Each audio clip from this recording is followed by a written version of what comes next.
Assalamualaikum warahmatullahi wabarakatuh. Selamat datang kembali di channel Naruh Firdaus. Oke, teman-teman, kita akan melanjutkan praktek membaca kitab Fathul Qorib, atau ya lebih tepatnya mengi'rabi kitab Fathul Qorib, ya.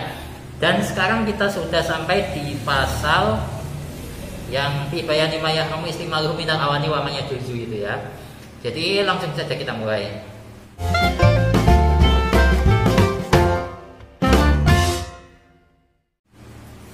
A'udzu billahi minasyaitonir rajim. Bismillahirrahmanirrahim. Qala al-musannif rahimahullahu ta'ala wa nafa'ana bihi wa bi ulumihi fid dharain amin ya rabbal alamin. Faslun, ini adalah sebuah pasal fi bayani ma yahrumu istimaluhu, yang menjelaskan sesuatu yang haram digunakan. Nah, yang dimaksud di sini adalah minal awani, yaitu wadah atau cangkir, ya. Jadi cangkir yang haram digunakan. Wa ma yajuzu, dan cangkir atau wadah yang boleh digunakan. Wa bada'a bil awali. Di sini musannaf pertama membahas yang haram dulu, yang pertama, yakni yang tadi yang haram. Faqala, musannaf berkata, wala yajuzu fi ghairi daruratin, dan tidak diperbolehkan, ya, dalam kondisi yang tidak darurat, wirajulin awim ra'atin, untuk laki-laki ataupun perempuan. Apa yang tidak diperbolehkan? Istiqmalu syai'in min awanid dhahabi wal fiddati, menggunakan wadah yang terbuat dari emas ataupun perak, ya, yang terbuat dari emas dan perak. Jadi terjemahnya kurang lebihnya seperti itu. Sekarang ke analisis. Faslun, di sini kita semua sepakat, ya, bahwa faslun ini merupakan mubtada dari khobar yang terbuang atau mahdhuf, takdirannya ada. Ya, di sini faslun dibaca rafa, tanda rafanya adalah dhammah karena faslun merupakan isim mufrad, ya. Jadi sebagaimana bait wahad wa ma yu'lamu jaizun kama taqulu zaidun ba'da man indakuma. Kemudian fi bayani ma adalah jar majrur, huruf jarnya adalah fi. Bayani ma sebagai majrurnya yang berupa tarkib idhofi atau idhofah, ya. Bayani sebagai mudhofnya, ma sebagai mudhof ilaihnya. Di sini untuk mudhof ilaihnya itu berupa isim mausul, maka membutuhkan yang namanya silah. Dan silahnya adalah ini, yahrumu istiqmaluhu. Jadi di sini berupa jumlah fi'liyah, yahrumu sebagai fi'ilnya, istiqmaluhu sebagai fa'ilnya, ya. Dan di sini yahrumu itu fi'il mudhari', dibaca rafa, tanda rafanya dhammah karena karena dia tidak diawali dengan amil nasab ataupun amil jazm. Kemudian istiqmaluhu ini menjadi fa'ilnya, dibaca rafa, tanda rafanya dhammah pada kalimat pertama, yakni istiqmalu. Di sini fa'ilnya itu berupa tarkib idhofi, ya. Dan di sini yang hunya, yang sebagai mudhof ilaihnya itu sekaligus menjadi aid atau dhamir yang kembali kepada isim mausul, yakni ma, ya. Jadi jelas, ya. Kemudian minal awani, di sini adalah jar majrur, huruf jarnya adalah min. Untuk majrurnya adalah kalimat al-awani, dan al-awani ini sebenarnya gini, ya, al-awani ini itu merupakan jamak yang dijamakkan. Jadi untuk bentuk mufradnya adalah inaun, artinya wadah, cangkir, atau yang maknanya sejenis itulah. Kemudian inaun ini itu dijamakkan menjadi inaun dijamakkan menjadi aniyatun, ya. Aniyatun, anya itu dibaca panjang, ya. Kemudian aniyatun ini itu dijamakkan lagi menjadi awani ini. Nah, yang saya bingungkan ini, ya, yang ada pada akhir kalimat itu tidak diharokati. Itu jika kalian tahu, misalkan, ya, oh, ya-nya itu diharokati, misalkan seperti itu, silakan kalian tulis di kolom komentar. Tapi sejauh ini yang saya ketahui, ya-nya itu tidak diharokati, sehingga kalau misalkan ya-nya itu tidak diharokati, maka di sini tanda jernya itu ya dikira-kirakan. Ya, seperti itu. Dan itu yang saya temui di kamus ya seperti itu.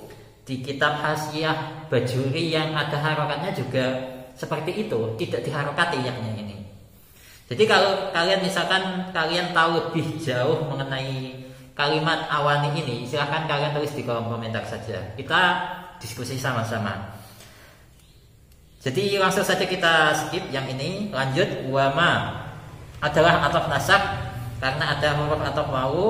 Kemudian yang ma di situ itu menjadi maktuf dari maktuf alaih ma yang sebelumnya tadi. Di sini untuk ma di sini itu dibaca jar karena ma yang sebelumnya itu juga dibaca jar, ya. Kemudian di sini ma-nya itu berupa isim mausul sehingga tanda jarnya itu dikira-kirakan. Kemudian ya juzu adalah silah dari ma. Nah, kalau misalkan gini ya, kalian mempermasalahkan hal ini, silah itu punya mahal i'rab atau enggak? Jadi silah itu punya mahal i'rab dan mahal i'rabnya itu mengikuti isim mausul.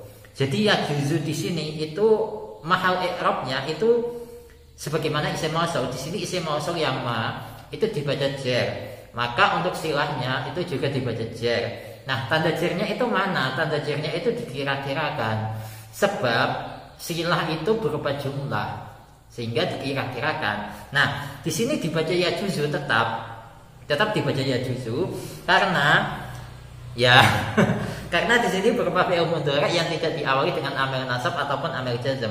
Tapi silahnya itu enggak hanya terbaca ya juzu saja, tetapi domir yang terkandung pada ya juzu yakni huwa. Dan huwa ini posisinya sebagai fa'ilnya ya juzu, dan huwa ini kembali kepada isim mausul yang juga sekaligus berposisi sebagai a'id, seperti itu. Nah, untuk kasus-kasus yang berupa jumlah seperti ini itu sering kita dapati ya. Misalkan dalam kasus khobar itu kan ada yang berupa khobar jumlah ya kan ya. Nah, ketika khobarnya itu berupa khobar jumlah, maka tanda rafa dari khobar tersebut itu dikira-kirakan. Ya, dikira-kirakan. Jadi untuk masalah ini itu kita cukupkan itu dulu karena saya nggak mau lama-lama menjelaskan itu. Masih ada teks yang belum kita bahas, jadi langsung kita lanjut ke wabada'a. Di sini wawunya adalah wawu istiqnaf karena berada di awal jumlah. Kemudian bada'a adalah fi'il madhi, ya, fi'il madhi, dan untuk fa'ilnya adalah dhamir mustatir, takdirannya huwa, dan huwa ini kembali ke musannaf, ya. Kemudian bil awali adalah jar majrur, huruf jarnya adalah ba, sedangkan yang dibaca jar adalah kalimat al awali. Di situ tanda jarnya kasrah karena al awali merupakan isim mufrad, ya. Kemudian faqala di sini saya menjadikan fa-nya sebagai fa huruf ataf, ya. Dan untuk qala di sini adalah maktuf. Untuk maktuf alihnya adalah kalimat bada'a yang tadi, ya. Kalimat berikutnya yakni wala yajuzu. Di sini untuk wawunya itu wawu istiqnaf karena berada di awal jumlah. Kemudian la di sini merupakan huruf nafi. Kemudian yajuzu adalah fi'il mudhari yang dibaca rafa sebab dia tidak diawali amil nasab ataupun amil jazm. Kemudian fi ghairi daruratin adalah jar majrur, huruf jarnya fi, majrurnya adalah ghairi daruratin yang berupa takhir idhofi. Ghairi sebagai mudhofnya, daruratin sebagai mudhof ilahnya, ya. Kemudian istiqmaluma maaf salah. Kemudian li rajulin adalah jar majrur, huruf jarnya adalah lam.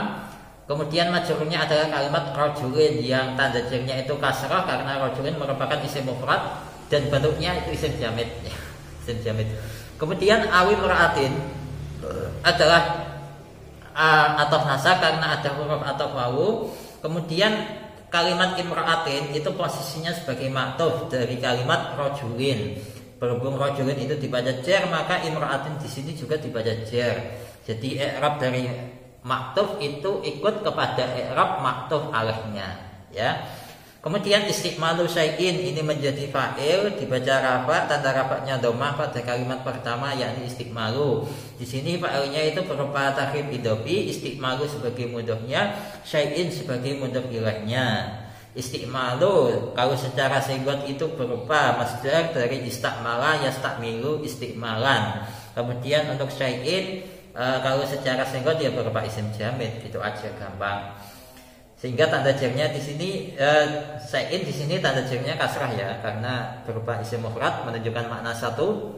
Kemudian min awanidz dzahabi adalah jar majrur, huruf jarnya adalah min.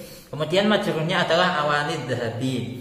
Di sini majrurnya berupa tahrif idhofi ya, awani sebagai mudhofnya, adz-dzahabi sebagai mudhof ilaihnya. Dan ini juga perlu saya terangkan bahwa idhofah itu memiliki 3 makna.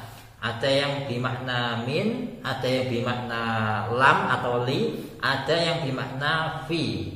Ya, misalkan kalau kita lihat di kalimat yang ini, awanidz dzahabi itu idhofah yang bermakna min. Jadi awanidz dzahabi ay awani minadz dzahabi. Jadi wadah yang terbuat dari emas, wadah dari emas.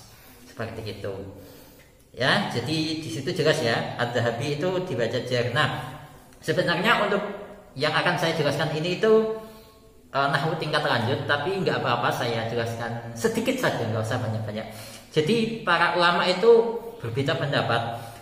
Mudhof ilaih itu dibaca jar itu sebab apa? Ada yang mengatakan dia itu dibaca jar sebab ya posisinya sebagai mudhof ilaih. Tapi ada yang mengatakan, sebagian ulama yang mengatakan bahwa mudhof ilaih itu dibaca jar sebab huruf jar yang terkandung pada idhofah itu tadi. Jadi tadi min, lam sama fi itu kan semuanya huruf jar dan itu terkandung pada idhofah. Nah, huruf jar inilah yang menyebabkan mudhof ilaih itu dibaca jar. Tapi itu ya namanya diskusi antar ulama nahwu ya.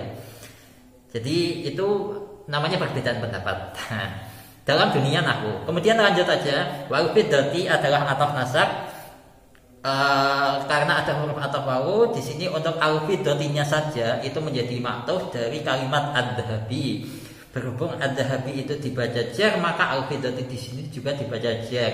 Dan al-fiddati di sini berupa isim jamid ya, isim mufrad yang menunjukkan makna satu. Kemudian juga isim jamid karena dia tidak memiliki bentuk tasrifan. Jadi perak ya perak, nggak ada tasrifan fi'il madhi, fi'il mudhari', masdar, isim fa'il, isim maf'ul itu nggak punya. Jadi itu yang namanya isim jamid. Dan sekian dulu untuk pembahasan kali ini. Wallahu a'lam bishawab. Bersama barokah Al-Fatihah. Alhamdulillahirabbil alamin.